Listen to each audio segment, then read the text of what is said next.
kita mau ucapin selamat dulu buat Bang Bes yang sudah menjadi asisten pelatih Persib di musim depan. Jadi Dirtek berhak juga untuk memecat pelatih. Oh iya, itu ada hak di situ juga. Ya. Jadi kalau belum ada VAR, Indonesia satu pemain satu handphone aja megang gini, enggak?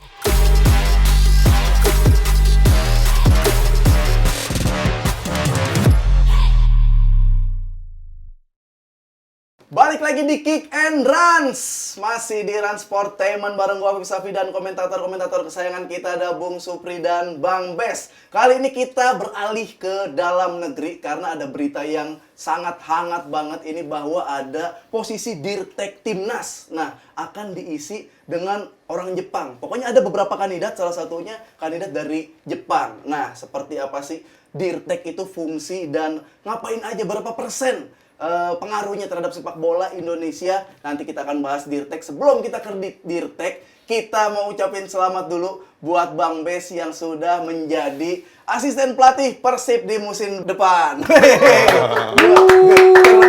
Bang Bes ya diem jadi asisten manajer, asisten pelatih. Bobotoh juga ya? Iya, Bobotoh ini salah satu klub oke lah, Persib lah. Itu gimana sih ceritanya bisa ke Persib gitu? Bukan cerita, tapi itu perasaan lo tuh. Perasaan masa nggak mungkin seneng? Perasaan seneng dong, pasti. Perasaan tentu bahagia. Oke. Tapi kebahagiaan ini masih kalah dengan kebanggaan, Pip. Jadi bangga. Tapi kalau bisa cerita sedikit, ada gimana tuh bisa ke Persib? Ada campur tangan Luis Mia karena kan pernah kerjasama kayak gitu. Kalau saya dengan Luis Milla tidak pernah putus kontak Komunikasi. ya, maksudnya komunikasi. Ketika beliau ke Indonesia pun waktu itu komunikasi kita masih jalan, tetapi kan saya ada tanggung jawab di Rans. Terus ketika akhir musim Persib selesai di kompetisi ya kan, pertandingannya selesai, terus Rans juga udah selesai juga saya kontrak. Akhirnya ditawarin untuk bergabung dengan Persib Bandung oleh Luis Milla dan Persib Bandung. Jadi dari situ mulai mulai persiapan untuk musim ini. Wis, ini kalau ditanya secara personal lebih diplomatis ya. Jawabannya. Ada wibawanya ya. Oke lah, semoga Hidup sukses. itu kan pilihan. Benar. Suara pelan-pelan ini. Bang Bes, mantap nih, kita tunggu nanti kancah Bang Bes di Persib. Kita balik lagi ke Dirtek. Nah, ini kan lagi hangat-hangatnya, lagi panas-panasnya, ada kabar yang beredar mantan pelatih timnas Jepang. Ini Akira Nishino.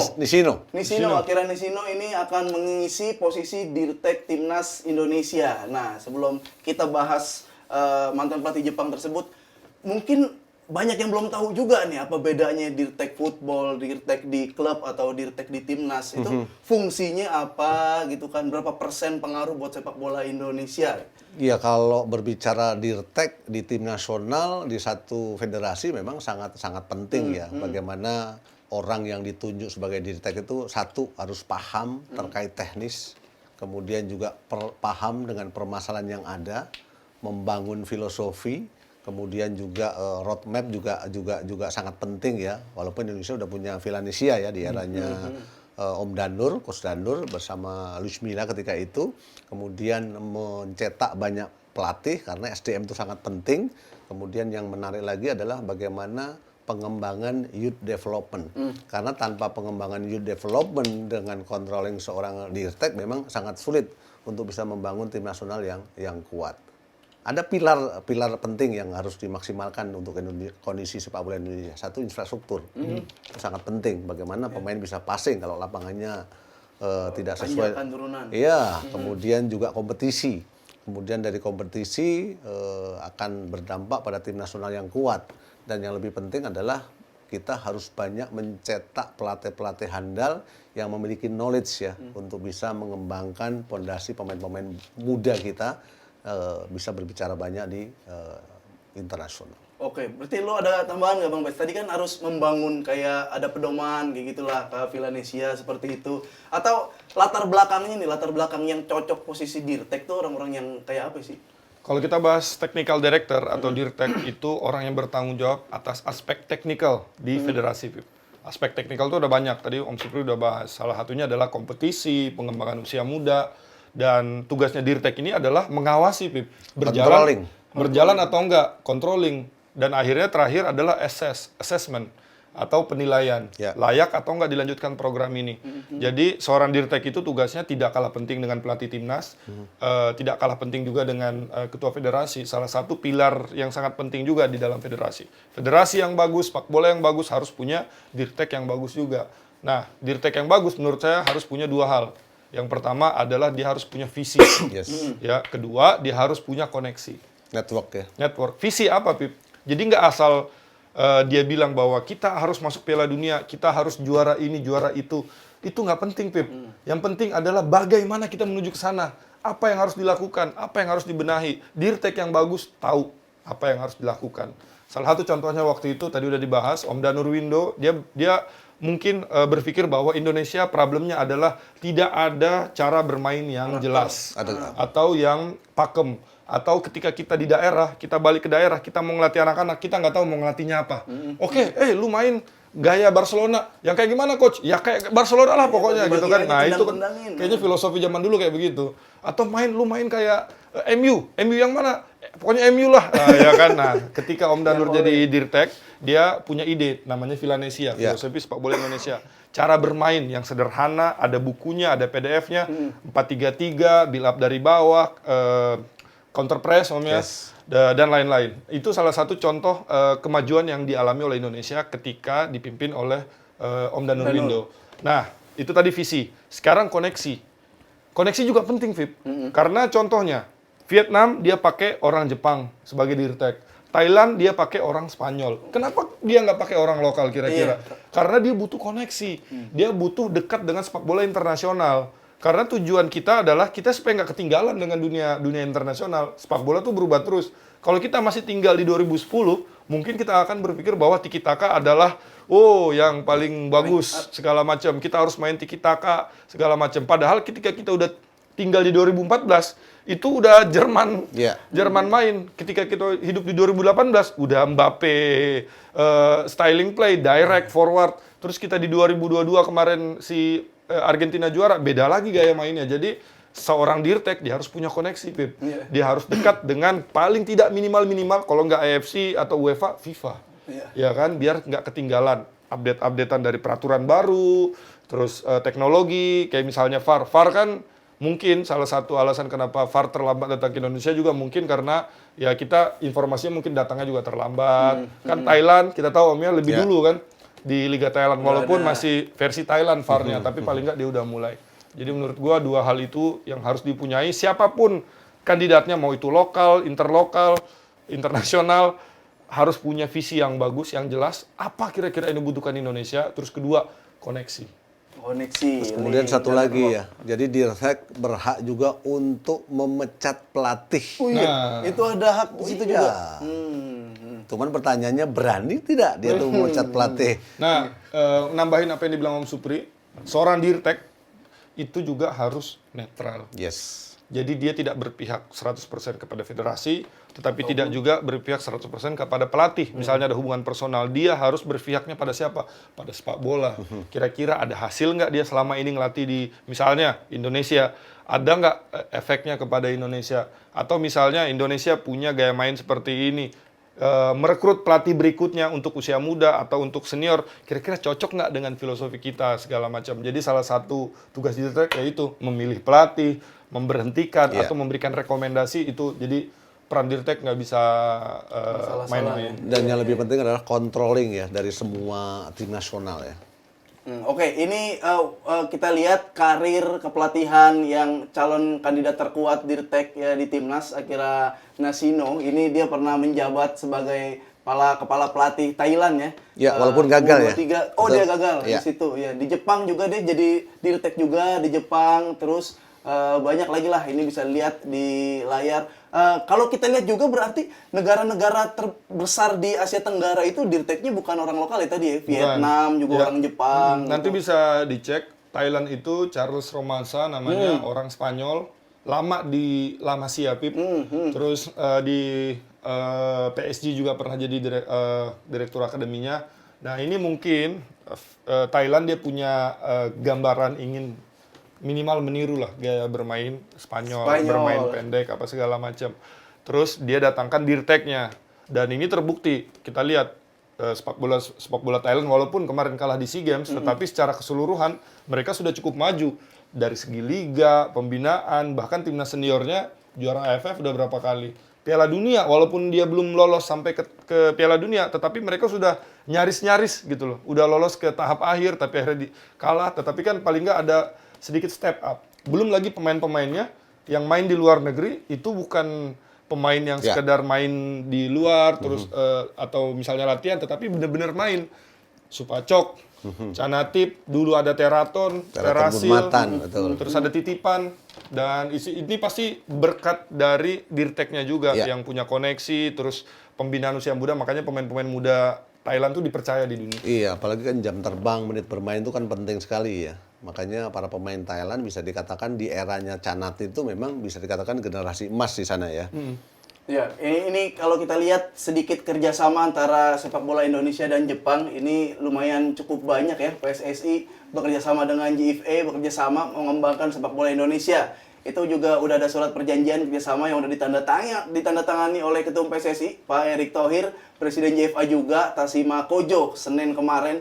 Ada 3 poin yang disepakati dalam kerjasama ini. Yang pertama, pengembangan sepak bola putri. Nah, itu terus juga ada benchmarking, manajemen tim nasional dan liga. Dan yang terakhir, ada peningkatan kualitas wasit. Nah, ini salah satu hal juga mungkin ya, persoalan wasit di Liga Indonesia, kinerjanya juga yang masih banyak menjadi sorotan. Terus juga kira-kira nih controlling wasit juga kan termasuk tuh, bakal jadi solusi juga nih. Iya, wasit kan menjadi bagian penting dalam sebuah pertandingan ya. Bagaimana keputusannya, bagaimana sikap-sikap mereka di saat memimpin pertandingan, tidak boleh memihak tim satu sama lain. Itu kan menjadi modal yang sangat luar biasa untuk kemajuan sepak bola Indonesia, ya kan? Kalau menurut gue dari segi wasit ya, karena memang musim kemarin juga di Liga 1 salah satu yang bisa diimprove menurut saya selain infrastruktur adalah wasit mungkin bisa lebih baik lagi. Karena udah kerjasama dengan Jepang nih, mungkin udah kepalang tanggung tuh. Wasitnya sekalian maksudnya dari Jepang? Bukan, wasit nggak dapat tempat lagi dong orang kita. Wasitnya mungkin kita bisa kasih inspirasi dengan mereka datang ke Jepang langsung, wasit-wasit Indonesia yang berkualitas untuk melihat bahwa oh begini loh kualitas wasit di Jepang. Selain mereka istilahnya kayak study tour, belajar, pelatihan. Ini kan liga nih berhenti lama nih. Dari April kemarin ada sekitar 2 bulan. Studi banding gitu ya. Studi banding, bawa sekitar 20 atau 30 cari sponsor, bawa mereka ke sana dan mereka ngelihat langsung. Ketika kita ngelihat langsung orang lain yang punya kualitas bekerja, kadangkala itu ada motivasi. Ada pecutan bahwa oh di Jepang seperti ini, kita harus bikin seperti ini. Oh kita juga bisa kok seperti ini kayak mereka. Nah ini mungkin bisa jadi salah satu trik ya untuk supaya kualitas wasit kita bisa naik, selain juga integritas juga harus bisa lebih baik lagi. Kan kita pengen juga dong ada wasit Indonesia yang bisa memimpin pertandingan-pertandingan penting. AFC mungkin, Champion Asia mungkin. Asia lagi, betul. Tapi kalau boleh saran dari gue pribadi, wasit kalau studi banding ngelihatnya offset atau enggak tuh. Sering ngeliatin tuh kalau lagi offset apa enggak, itu kan sering terjadi. Pelajarin lebih di situ tuh fokus. Apalagi katanya kita mau penggunaan VAR musim ini di pertengahan musim atau coba-coba percobaan ya kan uji percobaan VAR, dan VAR ini nggak gampang dan nggak main-main lah ya. 80M itu satu di stadion. Italia, di Spanyol aja sering diperdebatkan atau bahkan di Inggris perlu nggak kita call VAR, perlu nggak kapan ya kan, sering terjadi kontroversi. Apalagi misalnya mohon maaf di Indonesia ya kan mungkin kontroversinya juga akan banyak. Jadi ya harus banyak-banyak studi banding tadi belajar dan penggunaan VAR kan rata-rata juga kan pakai bahasa Inggris. Mungkin bisa dipersiapkan dari sekarang pelatihan, kursusnya. Nggak bisa langsung tiba-tiba kita minta VAR terus ada gitu kan nggak bisa. Karena kan bagian penting ya. Bagian penting dalam era sepak bola modern sekarang, era digital ya kita harus memaksimalkan VAR untuk bisa menjaga sportivitas. Intinya tidak merugikan tim satu sama lain. Tidak ada tim yang dirugikan. Tidak ada dusta di antara mereka gitu loh. Jadi kalau belum ada VAR Indonesia satu pemain satu handphone aja megang begini, agak susah. Tapi harapannya apalah untuk kinerja wasit di masa depan sepak bola ya Indonesia? pastinya kan untuk bisa mengagrep, kemudian juga sepak bola kita itu punya value ya, peran penting dari wasit sangat dibutuhkan ya. Jadi jangan sampai tim dikalahkan dengan keputusan-keputusan yang memang dalam tanda kutip selalu jauh dari pola pikir kita ya. Harusnya tidak offset ya kan, diopsetin.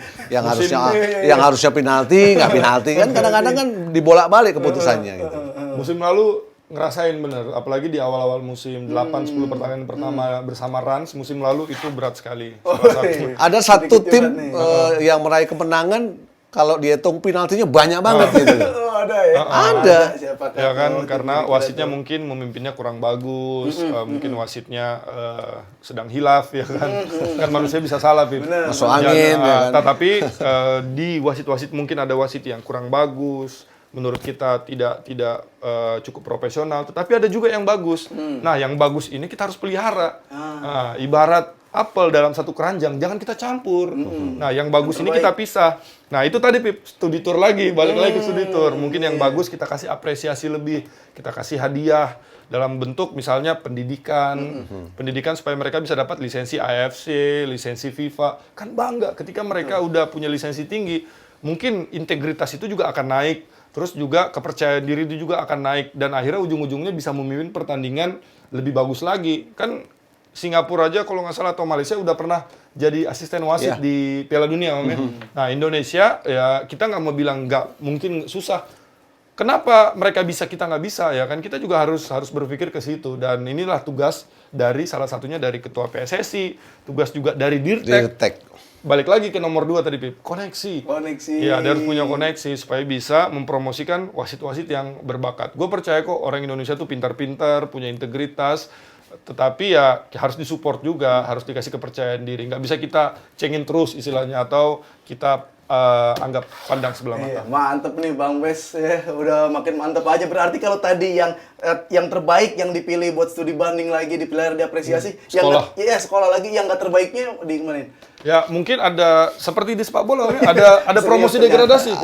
Ada promosi degradasi. Refreshment ada. Ya, kalau bagus promosi kita sekolahkan misalnya. Dampaknya kan nanti kan pasti kan jam tayang. Ya. Yang kurang bagus, misalnya musim lalu udah bagus, ada sanksi berapa pertandingan nggak bisa mimpin. Kalau perlu degradasi misalnya, turun ke Liga 2, turun ke Liga 3, atau malah ya Apip kan punya tim fun football, main fun football, ya kan istilahnya banyak sanksi, ada sanksi dan reward, itu juga penting juga. Oke lah, kita tunggu nanti hadirnya Dirtek di Timnas dan develop lainnya. Semoga wasit di Indonesia makin lebih bagus lagi kinerjanya. Jangan kemana-mana, teman-teman, tetap di Kick and Runs karena masih banyak yang seru-seru lagi. Ada yang bilang Marcelino pengen nekel Lionel Messi ya biar kena foto juga 75 miliar. 75 miliar. Itu hanya match fee untuk para pemainnya, belum untuk Messi. Dan bisa mendatangkan Argentina ini juga memberikan sebuah kepercayaan dunia kepada Indonesia, trust.